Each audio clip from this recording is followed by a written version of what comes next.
Hello everyone, welcome to Sharad sir helpline और मैं हूं प्रियंका चौहान। तो फ्रेंड्स, जैसा कि आप लोग जानते हैं कि मैं अपने इस चैनल पर यूपी टेट और सी टेट के लिए ईवीएस और साइंस की तैयारी करा रही हूं। यूपी टेट का फर्स्ट पेपर जो प्राइमरी के लिए होता है उसके लिए क्लास 3, 4 और 5 की ईवीएस की तैयारी करनी है, और यूपी टेट का सेकंड पेपर जो जूनियर के लिए होता है उसके लिए क्लास 6, 7 और 8 की साइंस की तैयारी करनी है। इनसे अलग भी 4-4 सब्जेक्ट और होते हैं।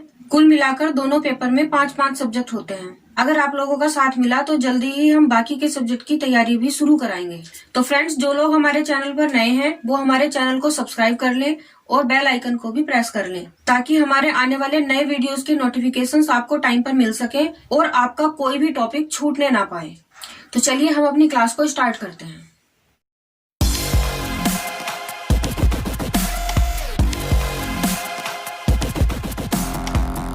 आज का हमारा टॉपिक है जल या वाटर, या इसका एक और नाम है पानी।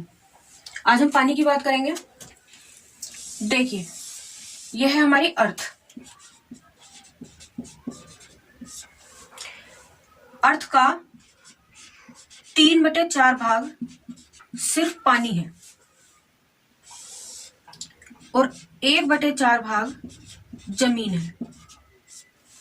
अगर हम परसेंटेज में बात करें तो 71% पानी है और 29% भाग ही जमीन है। इसीलिए अर्थ को नीला ग्रह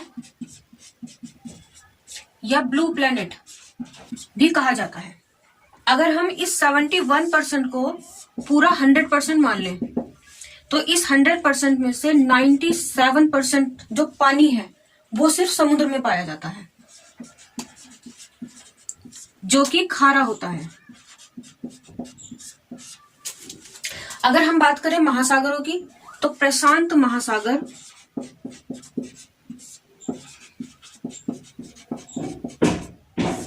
सबसे गहरा सागर होता है और मेरियाना गर्त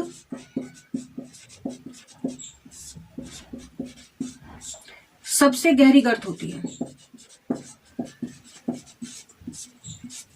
समुद्र का जल खारा होने का जो रीजन है वो है समुद्र के जल में लवण और खनिजों का मिक्स होना। इस जल में खनिज और लवण बहुत अधिक मात्रा में घुले हुए होते हैं, और ये लवण कौन कौन से होते हैं, जैसे कि फॉर एग्जाम्पल NaCl, MgCl2, और इसी तरह के बहुत सारे खनिज और लवण हैं जो इस जल में घुले हुए होते हैं, जिनकी वजह से ये जल खारा होता है और पीने में नमकीन लगता है। कई बार ये जल बहुत ही कड़वा भी लगता है। अगर हम बात करें मात्रा की तो समुद्र के 1 लीटर जल में 35 ग्राम तक लवण घुले हुए होते हैं, जबकि नदी के 1 लीटर जल में 2 से 3 ग्राम तक ही खनिज लवण घुले हुए होते हैं। समुद्र के 1 लीटर जल में 35 ग्राम और नदी के 1 लीटर जल में 2 से 3 ग्राम तक खनिज लवण घुले हुए होते हैं। तो समुद्र के जल में खनिज और लवण अत्यधिक मात्रा में घुले होने के कारण ये जल खारा होता है और हमारे उपयोग करने लायक नहीं होता, और हमारे पास उपयोग करने के लिए सिर्फ 3% जल ही बचता है। ध्यान रहे, 71% का 3% हमारे उपयोग करने लायक होता है। चलिए अब हम बात करते हैं जल के स्रोत के बारे में। तो जल के स्रोत हैं, पहला स्रोत है धरातलीय जल।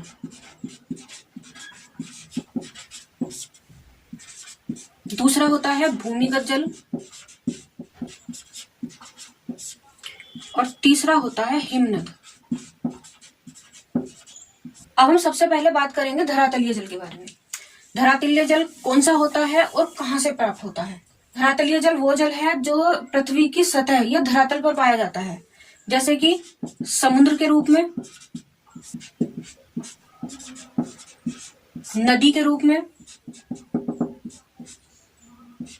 तालाब के रूप में और झीलों के रूप में।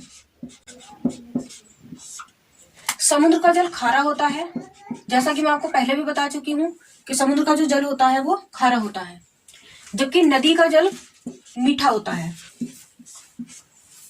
तालाब में पाया जाने वाला जल भी मीठा होता है,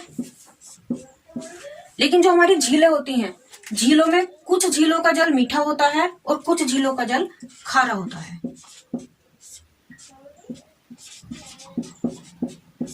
अब हम बात करते हैं दूसरे स्रोत की, जिसका नाम है भूमिगत जल।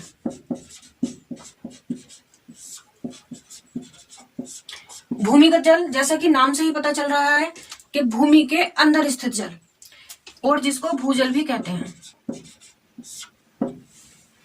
इसका तीसरा स्रोत है हिमनद।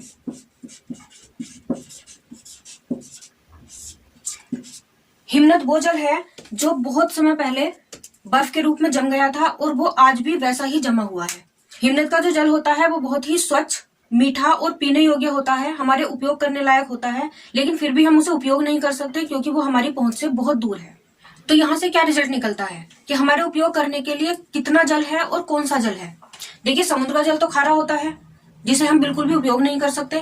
तो हमारे उपयोग के लिए जो जल बचता है वो बचता है नदी का जल, तालाब का जल, कुछ झीलों का जल, जिन झीलों का जल मीठा होता है उसे हम यूज कर सकते हैं, जिन झीलों का जल खारा होता है उसे हम यूज नहीं कर सकते।